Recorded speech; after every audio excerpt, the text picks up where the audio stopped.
Bon, Katumbi et son groupe, ils travaillent pour l'Occident. Ok. Et après tout, c'est un commerçant. Lui, il voit ses propres intérêts au détriment du peuple. Oui. Alors, tout ce qui peut, s'il y a vaccin, autre à Lubumbashi, ici, la population n'est pas endormie. La population est en train de se réveiller petit à petit. Fayulu et Muzito, qui sont-ils? Qu'est-ce que la Constitution dit? Fayulu et Muzito veulent seulement se rattraper. Ils ont peur de la justice. Ok. Nous devons suivre la Constitution. Jamais il peut y avoir élection sans pour autant savoir le nombre de votants. On doit d'abord censer la population, savoir qui sont qui est qui. Nous avons combien de personnes dans notre pays qui vont aller au vote. Africa TV, chez Bouquet Image, sur la maison, image, sur la Moposa. Africa TV, chez Bouquet Image, sur la maison, image, sur la Moposa. Maman Lobaki Nana Bouquet Image, Nakanga Montemaye, Nyonte Koya, et Kalise la mer.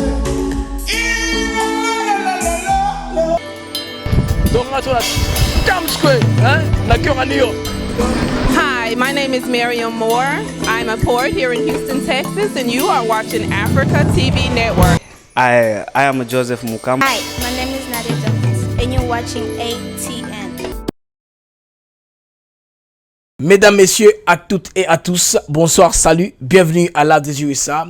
Une émission de moi, votre frère Blaise Mukenge. Aujourd'hui, en tout cas, c'est mon anniversaire. Nabo Tamam Konalelo, Natonding Kolo, je remercie Dieu Tout-Puissant de m'avoir encore donné une année pour vivre. Alors, je suis très content. Je remercie tout le monde dans le groupe, de manière directe et indirecte, qui m'ont envoyé à leur souhait de bon anniversaire. Je vous suis très reconnaissant, je vous prends en cœur. Je trouve combien vous êtes animés de bonne foi et d'amour. Alors, je vous rappelle ici que nous sommes habillés par notre frère Gustave Kabasele avec les vestes de première qualité, la couleur bleue présidentielle. Donc, ce que au commandé veste neti au monde. J'ai mis juste débardeur, hein, mais ils ont 3 pièces. Bah, veste, ma couleur, yo, au commandé, ça c'est derrière moi.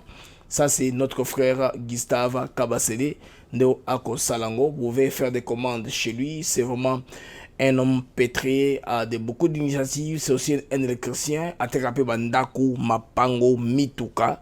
C'est un homme bien basé ici, dans les États-Unis d'Amérique. Donc, Kubu Kanate, Bengabiso, Kota en contact, Nanga ou bien Ndekonabiso, Gustave Kabasele, il va vous aider dans tout le service que vous voulez niveau des États-Unis d'Amérique. Alors, mesdames et messieurs, notre sujet principal tourne autour du livre que mon frère Joly a écrit. Lui, il est basé à Ontario, au Canada. Donc, il s'appelle Joly Bakato, Running for Freedom. Bonjour, Ndeko Joly.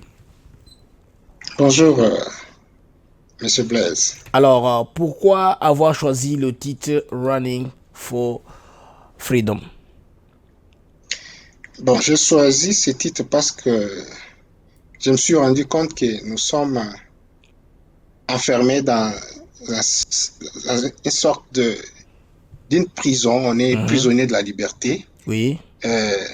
Cela est causé par manque ou bien par ignorance de ce que l'on est. Alors, j'ai voulu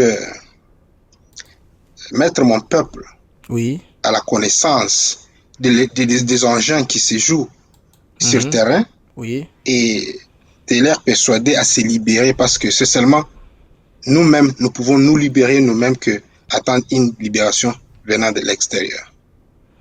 Alors, je ne vais pas prendre complètement. Je sais que vous êtes un activiste. Vous défendez les droits des réfugiés. Vous vivez à Ontario, au Canada.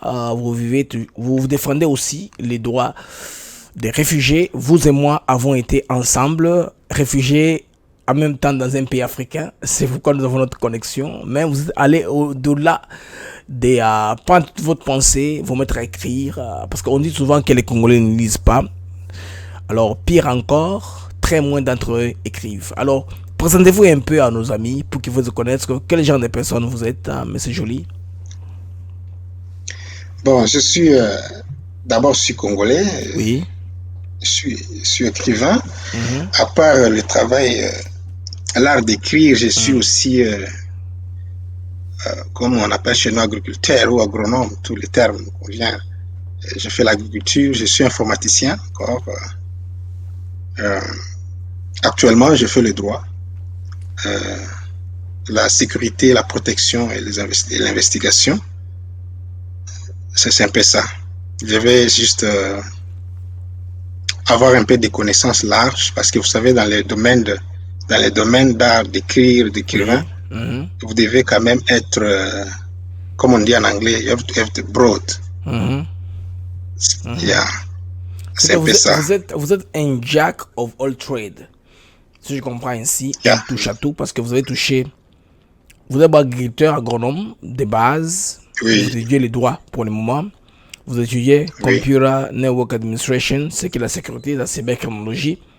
Donc vous êtes presque dans tout, en quelque sorte. Oui, dans la science de l'informatique, j'ai déjà terminé, je suis ingénieur technicien. Ah, vous avez fait les A+.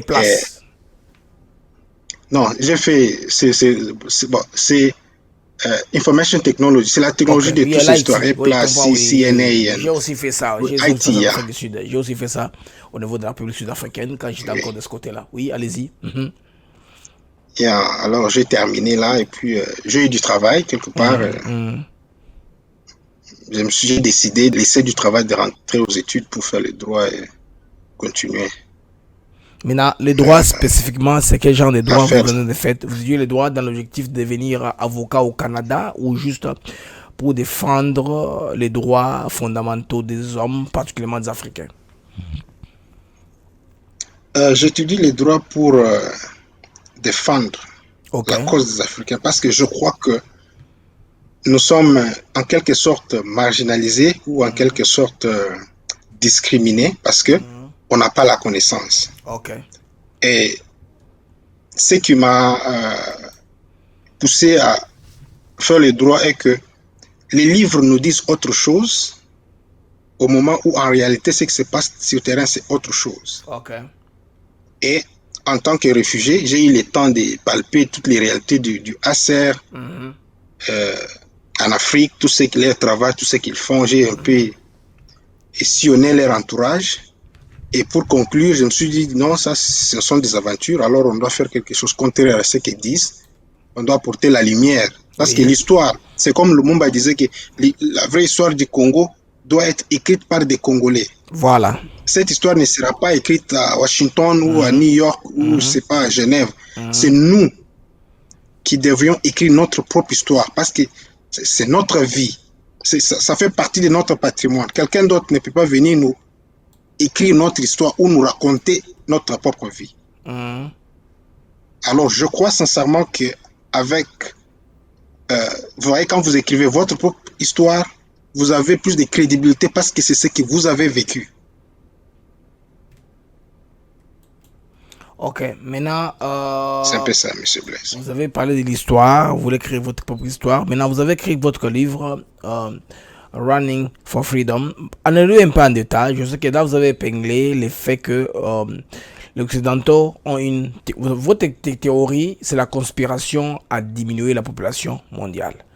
Comme maintenant, on dit « The world is overpopulated ». Maintenant, il y a une conférence que moi, j'ai vu les vidéos où j'ai entendu un Français, président de son État, parler qu'il faudrait chercher comment diminuer la population mondiale. Peut-être que c'est la façon qu'il s'est exprimé qui a fait un peu, en tout cas, les bruits sur la toile. Les gens sont en train de parler, de chercher un moyen à diminuer la population, particulièrement africaine. Alors, quand la Covid est venue, on a tous fait un raccordement, je ne sais pas, juste ou frauduleux, moi je ne sais pas.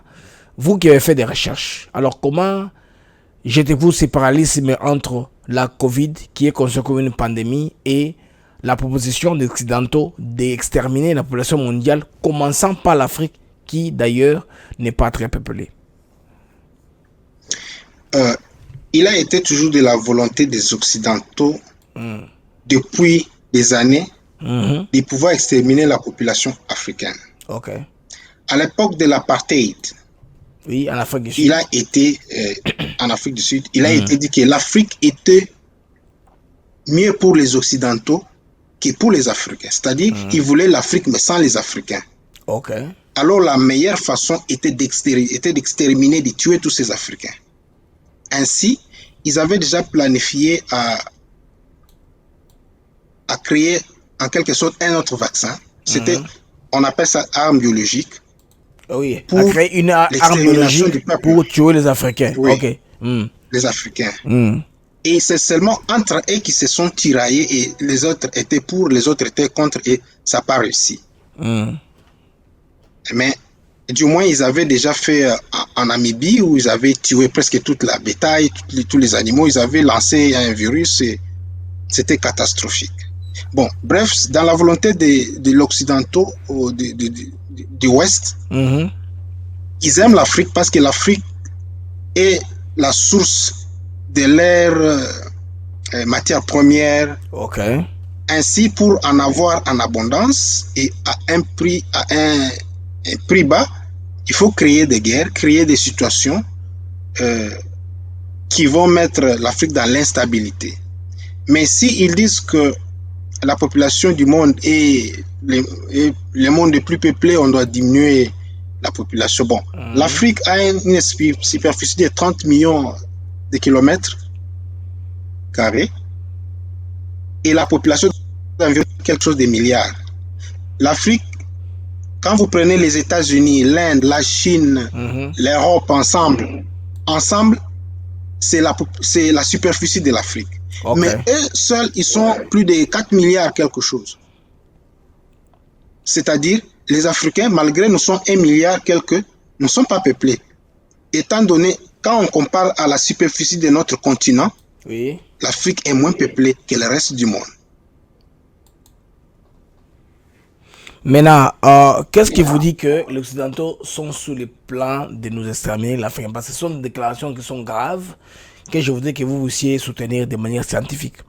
Comment est-ce que votre enquête vous amène à conclure que les Occidentaux sont sur le point de diminuer les Africains de manière concrète? Quelles sont les évidences, quels sont les éléments que vous avez? Mais il y a des vidéos qui circulent dans des réunions où eux-mêmes disent que nous avons déjà un plan. C'est Bill Gates qui est le point focal de ce plan, où ils disent que nous devons diminuer la population et on a commencé d'abord le programme en Afrique. Eh bien, comment est-ce qu'un voisin peut-il vous apporter, peut-il aimer tes enfants plus que toi-même d'abord? Parce que le vaccin, il devrait commencer chez eux. Ce sont eux qui ont soulevé cette histoire de vaccin et ils doivent se tester d'abord, voir l'efficacité du vaccin, alors voir comment est-ce qu'ils peuvent maintenant apporter, comme ils sont pleins d'amour, aux Africains. L'histoire ne nous dit jamais que l'Occident a été pour les Africains, non. L'Occident nous a détruits et continue à nous détruire jusqu'à aujourd'hui.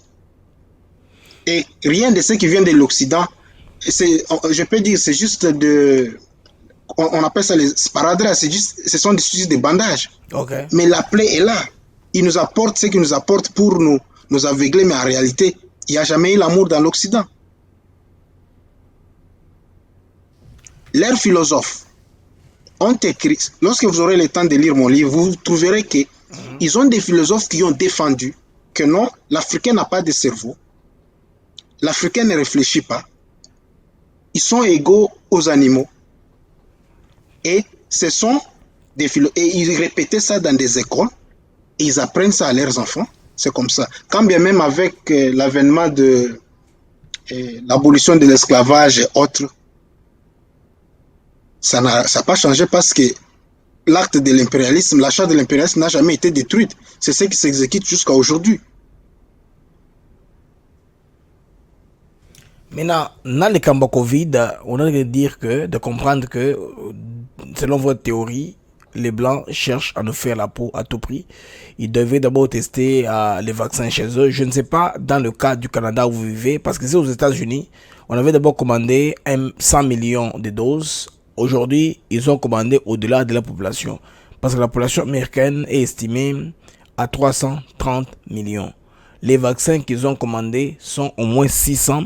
Si on doit mettre que tout le monde, on doit mettre que fait toute la comptabilité de ce vaccin-là qui est en train d'être produit, commandé par le gouvernement américain bien sûr, Pfizer, Johnson Johnson et l'autre compagnie dont je ne maîtrise pas les noms. Maintenant, une question a été posée au président américain Joe Biden. On lui a dit, maintenant, si la population américaine est moindre par rapport à la quantité des doses, que vous allez faire avec le reste des doses? Il a dit, on va donner ça en termes de l'aide au monde. Jusque-là, eux aussi sont en train d'expérimenter ça, leur population comme cobaye. Parce que, mon frère, tenez que si on vaccine 200 millions, je m'excuse, si on vaccine 200 millions de personnes aux États-Unis, c'est qu'on aurait vacciné presque toute la population américaine, à plus de 80% de la population américaine. Maintenant, ne trouvez-vous pas que votre point de vue là est très méchant par rapport à ce qui s'est passé aux États-Unis d'Amérique? Cet hôpital à Spettel, en Basse-Autriche, où ça, c'est vous là, les sons? Mon point de vue n'est pas méchant, parce que au début de cette histoire de pandémie, il y a eu 2 médecins qui ont été suivis en train de dire que nous devons tester les vaccins sur les Africains. Parce que, comme ils disent, les Africains sont inutiles dans ce monde, ils contribuent rien. On commence un peu. Tu dis que le monde occidental a dit que nous allons tester les vaccins sur les Africains. Parce qu'ils sont inutiles. Sur les Africains. Ok. Ça, c'est très méchant. Ce sont des médecins français. Des médecins français qui disaient ça.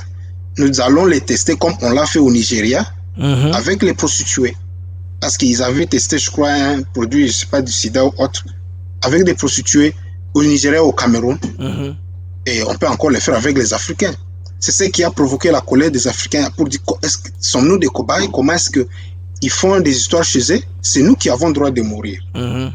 Et si vous suivez bien dans la vidéo qui circule récemment, ils disent que les Africains ont le droit de mourir parce qu'ils ils ne contribuent pas à l'économie mondiale. Wow. Imaginez-vous des êtres humains souhaitant que d'autres êtres humains puissent mourir. Ce qui se traduit que l'homme blanc est supérieur à l'homme noir. C'est l'homme blanc a droit à la vie et l'homme noir n'a pas droit à la vie. Et ils ne peuvent pas décider sur notre destin. L'avenir de notre peuple, notre avenir ne dépend pas d'eux. C'est insensé de voir un voisin qui viendra chez toi pour aimer tes enfants plus que toi-même. C'est impossible. Oui. Mais ils font ça avec la complicité de nos dirigeants qui sont corrompus. Je vous donne l'exemple de la Tanzanie. La Tanzanie est un pays africain. Ils ont dit non au vaccin. C'est après que le président tanzanien ait testé les papayes, je crois, les moutons, je crois aussi la banane. Ils ont trouvé tous ces échantillons, ils sont sortis positifs. Maintenant, ils se demandent comment est-ce que ces fruits peuvent tester positif. Alors, c'est que quand vous nous parlez de la Tanzanie, je voudrais vous aimer creuser parce que on vient d'avoir une information sur laquelle le président tanzanien, la réalité du temps l'a rattrapé parce qu'il est malade, son entourage est malade à Nairobi, des choses comme ça. Les gens racontent des histoires. C'est la même chose avec aussi les présidents, les feux président burundais qui était mort, Pierre Nkurunziza. Lui aussi, il avait une position pareille, mais on dit que tous ne sont pas de la Covid.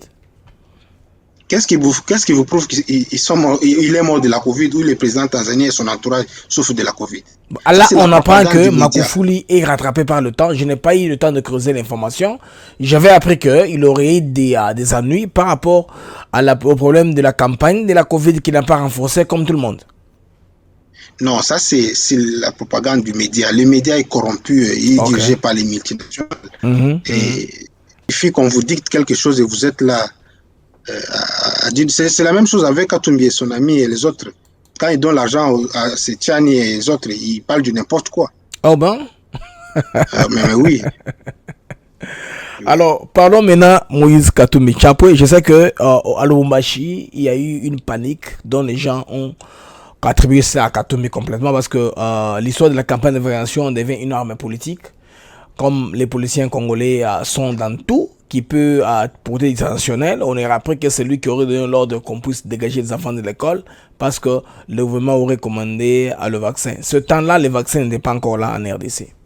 Quand vous avez parlé de Katumbi, allez-y un peu veuillez renchérir avant que je ne puisse aller au communiqué du gouvernement congolais qui vient de suspendre la campagne de vaccination du vaccin de la Covid. Bon, Katumbi et son groupe, ils travaillent pour l'Occident. Ok. Et après tout, c'est un commerçant. Lui, il voit ses propres intérêts au détriment du peuple. Oui. Alors, tout ce qui peut, s'il y a un vaccin autre à Lubumbashi et ici, la population n'est pas endormie. La population est en train de se réveiller petit à petit. Ils sont au courant parce que nous devons prendre notre vie en main, nous-mêmes. Les politiciens, ils prennent l'argent de l'Occident et imposent la volonté de l'Occident sur le peuple. Ok. Il est fort possible que cela se produise au Katanga parce que Katumbi se croit que non, bon, il est aimé du peuple. Tout ce qui disent le peuple va faire, ce qui n'est pas vrai, c'est juste une facette. Il montre au peuple une autre face et un peuple naïf. Vous voyez, quand un peuple est naïf, on peut lui dire du n'importe quoi, mais notre peuple actuellement n'est pas naïf. Le peuple s'est déjà réveillé. Le peuple sait bien la couleur de tous ces politiciens et les réalités sur la Covid. Il est vraiment inadmissible que vous administrez un produit dans les corps des êtres humains sans pour autant savoir l'efficacité de ces produits. Non. Voilà. Maintenant, quel est le danger direct de cette histoire-là des politiciens qui sont en train de manipuler les problèmes de santé qui est la Covid, une situation qu'on devait gérer? Moi, je pense que Tshisekedi est allé par le livre, by the book. C'est que même si il a pris les vaccins pour la facette, pour montrer qu'il est en odeur de sainteté avec l'Occident, il a pris les vaccins, mais même s'il savait qu'il ne va pas avoir de campagne de vaccination, mais quelque part aussi, les Katumbi et les autres, en faisant cela, vous ne trouvez pas qu'ils sont en train de compromettre l'avenir de toute une population congolaise? Oui, c'est pour vous dire que les politiques congolais, ils se contentent de seuls, pas du peuple. Bon, la souffrance du peuple ne leur dit absolument rien. Tous ces politiciens-là, qu'est-ce qui prouve que les vaccins qu'ils ont pris, c'est les vrais vaccins? On a vu des vidéos circuler où on essaie d'injecter, mais en réalité, on n'injecte rien, ou bien dans les seringues, il n'y a rien. Vous voyez? Cette histoire des vaccins est politisée. Il y a l'argent. L'OMS a mis en jeu des sommes d'argent que si vous acceptez que dans mon pays il y a le Covid, mon peuple a le Covid, vous allez prendre autant d'argent. Et cet argent va dans les poches des individus. L'Afrique a produit un remède. Quand même, ce n'est pas les vaccins. Je crois que les gens ont un problème de vocabulaire et de français. Quand on dit que vaccin, ça sent bien, oui, vaccin. Mais quand on dit que c'est un remède, la France va dire que non, ce sont des remèdes traditionnels. Là, le cas de la Manacovid. Oui, allez-y. Oui, effectivement. L'Afrique a des talents, l'Afrique a des scientifiques qui sont en mesure de traiter et de trouver des solutions aussi à leurs problèmes. Il a été prouvé à la face du monde que les remèdes trouvés en Afrique étaient efficaces, mais parce que tout doit être accepté par l'homme blanc ou l'Organisation mondiale de la santé, tout est rejeté. C'est plus tard qu'ils accepteront qu'on doit travailler ensemble. Ouais. Ce n'est pas la première fois. Avec la malaria, il y a eu les Artémisia. Oui, avec Jérôme Mouniang et les autres, oui. Allez-y. Tu vois? Les industries pharmaceutiques font l'argent derrière cette histoire malaria et autres en Afrique. Alors, ils vous vendent des produits autres. Oui, camokine. Oui. Maintenant, un Congolais fait ses recherches. Il a prouvé à la face du monde. Et puis, c'est un scientifique, un chercheur. Avec ses produits, les produits étaient efficaces à 99%. Mais l'Organisation mondiale de la santé était contre. Ils l'ont combattu. Et même notre gouvernement corrompu de l'époque. l'a combattu et l'a fait fuir du pays. Vous voyez? Alors, nous vivons dans un monde capitaliste où il n'y a que les intérêts qui priment. La santé, ça ne leur dit rien. Vous voyez? Ça ne leur dit absolument rien. Les produits qu'ils fabriquent dans des pharmacies, ce sont juste des calmants. En réalité, ça ne traite pas des maladies. Ça ne guérit pas. Au fur et à mesure que tu prends les produits, tu es bien quand tu laisses. La maladie, finalement, tu ne seras pas guéri parce que ce que tu prends ne sont que des calmants. En réalité, la maladie est là. C'est un peu ça. Ok, là, maintenant, nous sommes arrivés pratiquement à 23 minutes d'antenne. Je voudrais que nous puissions décortiquer ensemble avec vous ce communiqué du ministère de la Santé qui a mis stop à l'utilisation de la campagne de vaccination qui devait commencer avec l'AstraZeneca. Alors, de manière officielle, ils ont dit que le ministre de la Santé donnera une communication très bientôt. Donc, la décision des autorités congolaises fait suite à la suspension dans certains pays de l'Europe de l'utilisation du vaccin AstraZeneca qui venait de l'Europe, notamment le Danemark, l'Italie et la Norvège. Maintenant, la RDC a réceptionné ses premières doses de vaccin le mardi 2 mars de l'année en cours. Donc, il s'agit de 1,7 million de vaccins AstraZeneca. Alors, comme vous avez fait un peu les statistiques des malades, des cas chez nous de Covid que nous n'avons pas de manière très alarmant comme on en a au Brésil, aux États-Unis ou certains pays d'Europe. Maintenant ici, est-ce que le fait que le gouvernement congolais ait stoppé la campagne parce que déjà il y a des pays européens qui ont le même vaccin, qui ont stoppé la vaccination, vous ne trouvez pas qu'il faudrait applaudir l'effort du gouvernement congolais à travers le ministre Eteni Longondo? Bon, je crois que le gouvernement congolais ne devrait pas attendre à voir les effets secondaires de ces produits venant d'autres pays. C'est-à-dire le gouvernement est en train de copier exactement ce que les autres pays sont en train de faire. Le gouvernement devrait être indépendant, prendre ses propres décisions. C'est pas parce que en Italie et autres, il y a eu des effets secondaires et que les gens meurent. Maintenant, ils ont eu peur. C'est dangereux. Non. Le gouvernement devrait avoir ses propres chercheurs, ses propres scientifiques qui devraient tester l'efficacité de ces produits avant d'administrer ça chez les patients. Oui. Maintenant, c'est parce que chez les Italiens et autres, il y a des effets. Maintenant, comme ça, nous aussi, nous devons stopper. C'est-à-dire, s'il n'y avait pas ces effets secondaires-là, c'est-à-dire, on devrait continuer à administrer ça chez les Congolais. C'est que le gouvernement doit prendre ses responsabilités. Tout ce qui vient de l'Occident n'est pas toujours bien. De toute façon, le vaccin étant venu de l'Occident, c'est juste un moyen de prévention, comme ça vient de CGE. Les Norvégiens, les autres ont stoppé, mais ils sont développés que nous. Nous sommes un pays un peu en arrière, nous sommes un peu au Moyen-Âge en Afrique, c'est ça. C'est une réalité qu'il faudrait faire avec, mon frère. Vous là, vous parlez parce que vous êtes au Canada, n'est-ce pas? Vous profitez du développement qu'il y a au Canada, n'est-ce pas? Le Canada est un pays développé. Vous avez l'opportunité de vous éduquer, de faire beaucoup de diplômes, même d'écrire un livre. Alors, ce ferait que vous suivez ce que l'Inde a fait. Parce que c'est un pays qui vous permet de vous développer sur le plan intellectuel. Non, la réfléchir en termes de...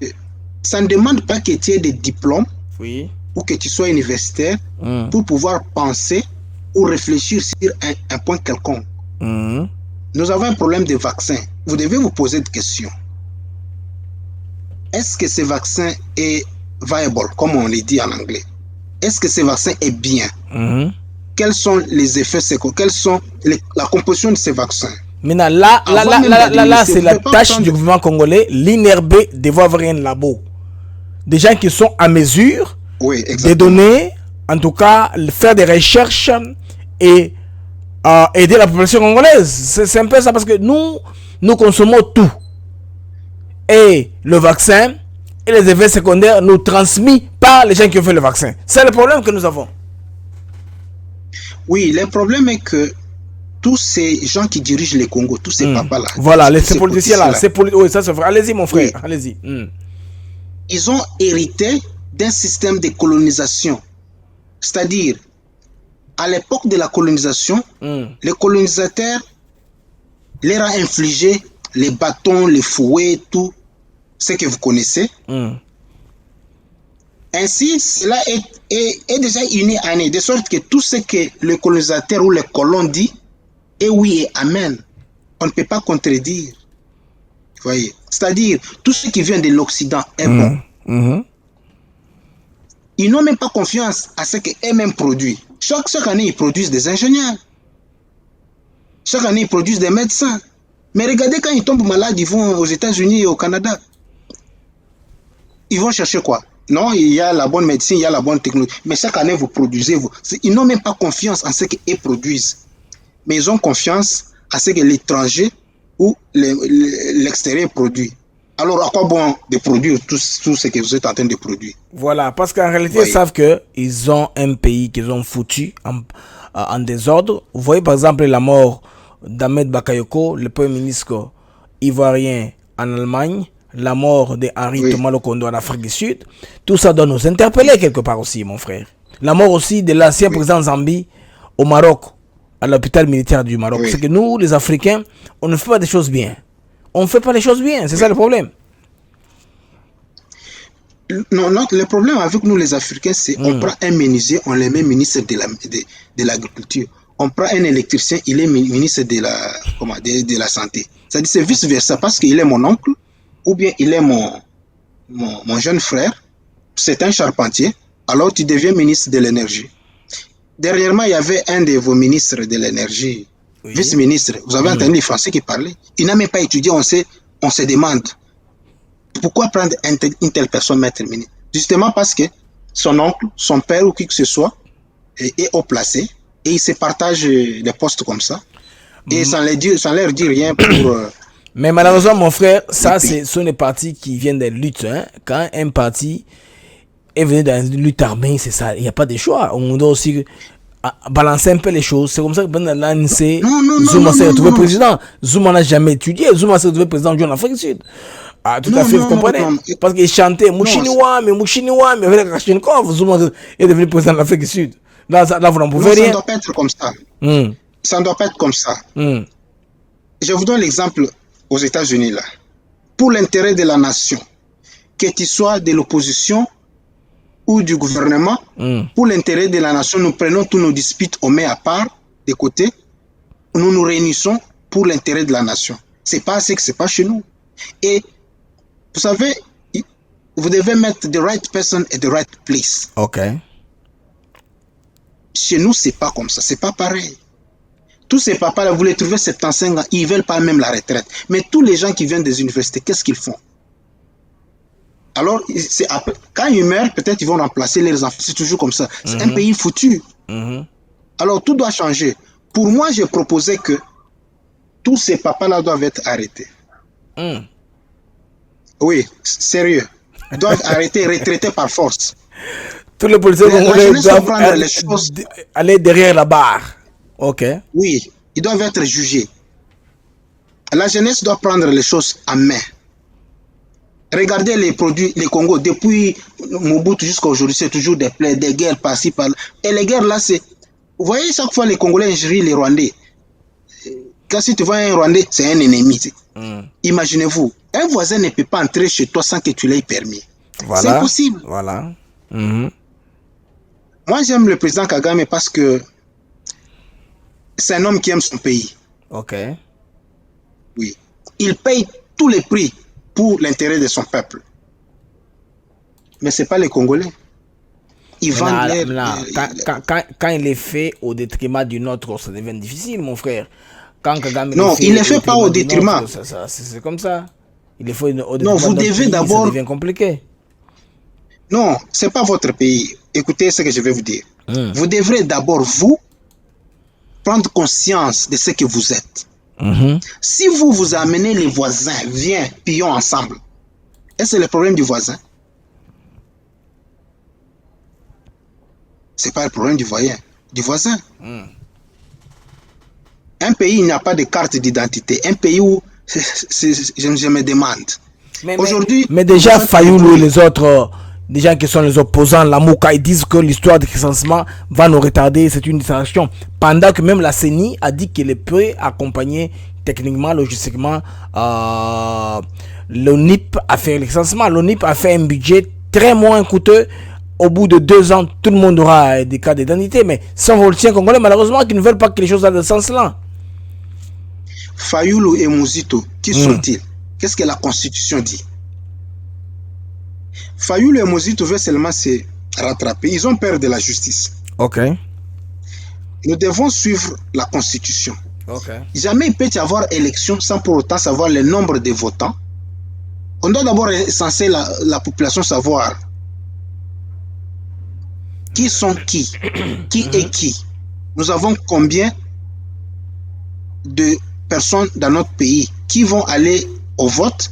C'est comme ça se fait. C'est pas, vous vous levez seulement du matin comme ça. J'ai vu un Chinois, on lui demande, il dit je suis congolais. Et il fait sortir le passeport congolais. Je vous trompe pas. Ah oui. J'ai vu un Chinois à Lubumbashi, il dit je suis congolais, et effectivement il fait sortir les passeports. Comment il a eu ses passeports? Je me rappelle dans Katanga Business, le film de Moïse Katumbi, réalisé par Thierry Michel, oui, je me rappelle cette image-là. Oui. Vous voyez. Alors pour moi, tous ces papas-là, ils doivent être arrêtés. Ce sont des criminels. Ils ont détruit le pays. C'est pas le Congo que Lumumba était en train de rêver. Tu vois. Chaque jour, on viole les femmes à l'Est. On tue. Et ils sont à l'aise à Kinshasa. Ils roulent des belles voitures. Ils mangent du shawarma, et la caviar. Et ils s'en foutent. Ils peuvent faire des bruits. On tue. Qu'est-ce que vous faites après avoir appris? Est-ce que qu'est-ce que les Rwandais peuvent faire du coup? Mais moi, ce que j'ai appris, c'est que les Rwandais considèrent le Congolais comme les BMW. C'est-à-dire des lacs Bia, Women, BMW, ça. Les B, c'est pour la bière, n'est-ce pas? Les M, l'argent, W pour les femmes. Donc, ils aiment Bia, Money and Women. Les Rwandais ayant compris cela. Alors, les politiciens congolais, ils font quoi? Quand ils sont dans leurs négociations, dans leurs réunions, on a peur des femmes du Rwanda, les femmes rondes là, Pessi Bango, Mbongo, Masanga. Je pense bien, Nabasi. Alors, le Congolais discret, il te vend tous les secrets. Il te dit qu'est-ce qui manque où, qu'est-ce qu'il faut faire pour nous faire tomber. C'est le Congolais lui-même qui ne doit pas se plaindre du Rwandais. Les Rwandais lui profitent parce qu'il a besoin. C'est un petit pays qui n'a pas de terre, pas de richesse. Alors il profite du caractère des Congolais, politiciens congolais généralement, qui laisse à désirer. Il n'y a pas longtemps, toute l'Afrique centrale admirait les Zaïrois. Voilà. Quand un militaire zaïrois se tenait au Rwanda, c'est tout le Rwanda qui tremblait. Voilà. Mais avec l'avènement de l'AFDEL, tout a changé. On a permis à ce que les voisins puissent entrer chez nous, même dans la chambre à coucher. Librement, si librement et légèrement. Librement et légèrement. Au nom, il y a Djalilou, Mabangako. On a vu des Congolais défendre des Rwandais que non, ce sont des Congolais. Voilà. Dites-moi, avec un tel peuple, où irions-nous? Un peuple, vous voyez quand ils disent que nous sommes là dans les Massanga, les femmes et autres, je vous donne l'exemple. Il peut être peut-être difficile d'étudier là chez nous pour dire que non, on n'a pas d'argent et autres. Nous sommes ici, je vous donne le cas du Canada. Si tu veux étudier au Canada ici, ça ne demande pas que tu aies l'argent. Ça ne demande même pas que tu aies ton diplôme. Tu peux tout recommencer à zéro. Au niveau de l'université, au niveau du collège, tu commences avec l'anglais parce que tu étudies. Le gouvernement te donne comme une bourse, il paie pour toi les études et au-dessus de ça, il te finance. Il prend toute la charge, il te donne l'argent pour la subvention des autres histoires. Mais tu vas trouver que les Congolais, quand ils viennent ici, directement, ils sont dans des usines. Oui, c'est bien de travailler, ils font le travail des usines là. Ils n'étudient pas. Or, la connaissance est une puissance qui pousse les pays à se développer. On ne bâtit pas un pays par la parole de Dieu, comme on vous dit, non, bâtissez tout, la parole de Dieu, les ciels et autres. Non. Dans la parole de Dieu, il n'y a pas la technologie. Aujourd'hui, nous parlons avec l'ordinateur, Zoom et autres. C'est la technologie. Il faut étudier, avoir la connaissance. Parce que la Bible même dit que mon peuple périt par manque de connaissances. La connaissance, oui. Oui. Mais si nous sommes là, au moment où les autres envoient leurs enfants à étudier, nous sommes là, nous entraînons nos enfants à devenir des pasteurs. Avec un raisonnement de pardonnez-vous, Zambé Moko Ayebi, Dieu seul sait. Quand un envahisseur vient envahir ton pays, tu dis bon, les ciels est là, nous irons au ciel, Dieu va les juger. Voyez. Tellement on n'étudie pas plus, notre raisonnement aussi reste borné. Nous voyons la vie d'un seul angle. Voyez. Or, la connaissance est très capitale. Nous devrions nous concentrer sur les études, avoir des connaissances, la technologie, rentrer chez nous, bâtir notre nation. Voyez, ici il y a des Indiens, ici il y a des Chinois. Ces gens, ils viennent, ils étudient et ils rentrent chez eux pour aller bâtir. Ils étudient, ils accumulent l'expérience qu'ils vont appliquer. Maintenant, chez nous, il faudrait qu'il y ait des conditions aussi, des réceptabilités pour qu'on nous accepte. Vous voyez, par exemple, notre frère Eric Nguindo, un gars qui a évolué en Angleterre, il a fait ses preuves en Allemagne, en Angleterre, en Belgique. Un chevalier du média, il arrive, la famille de Félix Tshisekedi prend une vidéo dont les enfants ont pris, ça n'a rien à voir avec la presse présidentielle. Maintenant, comment taper sur lui, ça aussi quelque part aussi a fait penser deux fois les gens qui ont acquis l'expérience en Occident. Quelque part, on se rend compte que les gens de Kinshasa n'apprécient pas ce que les gens qui viennent de dehors font. Parce que la vidéo là qui a circulé sur la toile, moi je ne pense pas que c'est la presse présidentielle qui a filtré la vidéo. Ça c'est la famille, c'est en famille que ça s'est fait. Vous voyez, la plupart des gens qui étaient dans cette vidéo là sont les gens qui travaillent avec maman Denise, les enfants, les cousins, les cousines, tout ça. Alors qu'est-ce que cela maintenant? Vous voyez que cela fait que les gens qui viennent de l'Occident des fois ont peur de venir parce que ces gens de réaction n'est pas les Congolais qui sont Congolais à Kinshasa en particulier. Oui, c'est pourquoi je vous ai dit qu'au départ, nous Congolais, on n'aime pas d'abord les Congos. Voilà. Et moi, je crois sincèrement que si on élimine tous ces politiciens-là, tous ces gens qui ont toujours comme carrière la politique, on les met à l'écart, on donne la chance aux autres, les choses peuvent changer.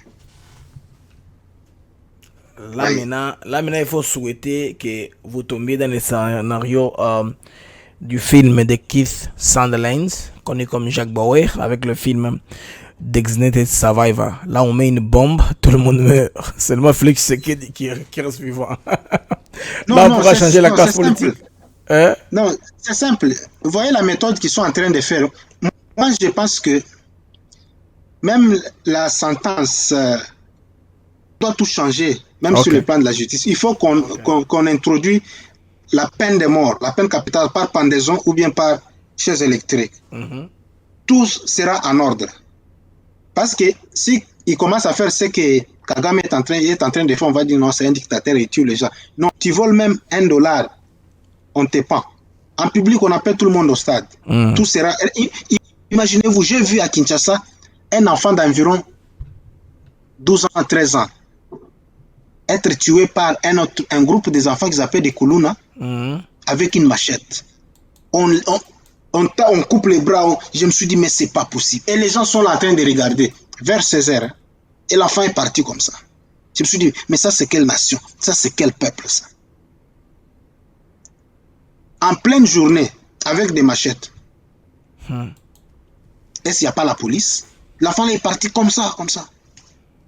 Je pense que des fois, le Congo, vous voyez quand Mzee Kabila est venu, quand bien même on l'appelle dictateur autre, mais tout était en ordre parce qu'il avait la sentence de la mort. Tu fais l'erreur, on te tue au stade.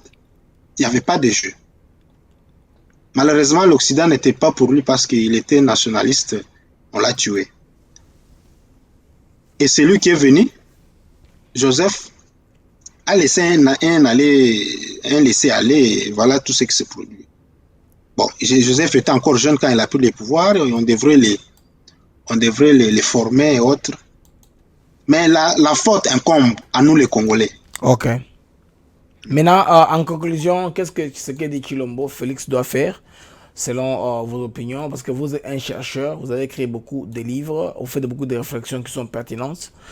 Qu'est-ce que Tshisekedi doit faire? Parce qu'il faut proposer, donner des pistes de solutions de manière pratique pour que notre pays puisse se relever. Alors, allez-y, dans 5 minutes, on termine l'émission.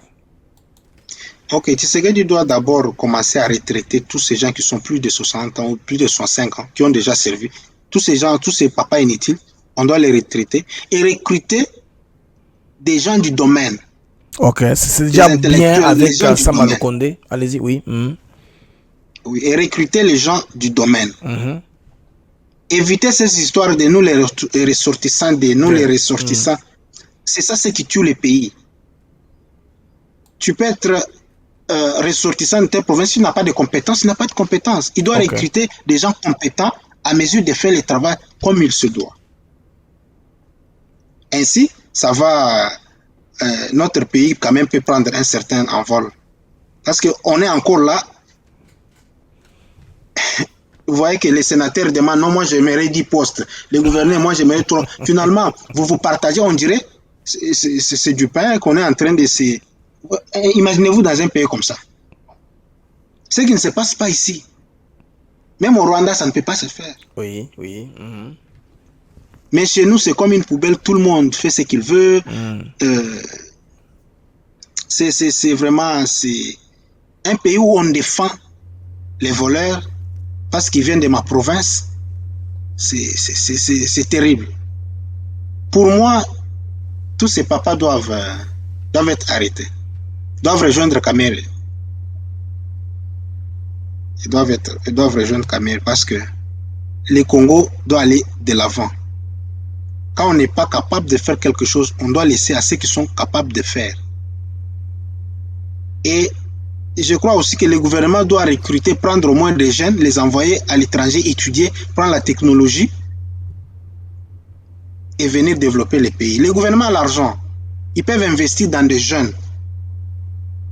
Vous prenez l'argent, vous envoyez ces jeunes-là, étudier la technologie, étudier, voir ce qui se passe à l'étranger et après les faire retourner au pays pour développer les pays. C'est comme ça. Ça c'est vrai parce que quand moi j'étudiais en Afrique du Sud au Technicon, il y avait beaucoup d'étudiants du Swaziland que le gouvernement swazilandais avait envoyé étudier en Afrique du Sud dans n'importe quoi seulement parce qu'avec le temps ils vont développer leur pays. Voilà comment ils maîtrisent bien les choses. Ce que vous dites là est vrai. Moi j'ai vécu cela. J'ai étudié avec beaucoup de gens du Swaziland quand j'étais étudiant au niveau de l'Afrique du Sud. Merci beaucoup mon frère Joly Bakatou d'avoir pris le temps de partager avec moi ces plateaux, cette émission. Je pense que dont nos amis vont aimer. Les amis, là c'était notre compatriote depuis Ontario, Canada, Joly Bakatou, avec qui nous étions en ligne aujourd'hui pour nous parler aussi de son livre qu'il a écrit. Quand les Congolais écrivent, il faut les encourager parce que très peu d'entre nous écrivent. Donc, Joly Bakatou, allez sur Amazon, vous allez retrouver ce livre. Le titre est en anglais, Running for Freedom. Alors, courir pour la liberté. Là, il défend l'africanisme, il défend les combats des Africains qui doivent se développer, qui doivent aller au-delà, de se dépasser un peu pour libérer notre continent. Il encourage aussi beaucoup de jeunes gens africains qui sont en dehors d'accumuler l'expérience et de rentrer en Afrique. Подпишись на телеканал в YouTube Africa TV Network, и у тебя будет вся информация и новости в режиме реального времени.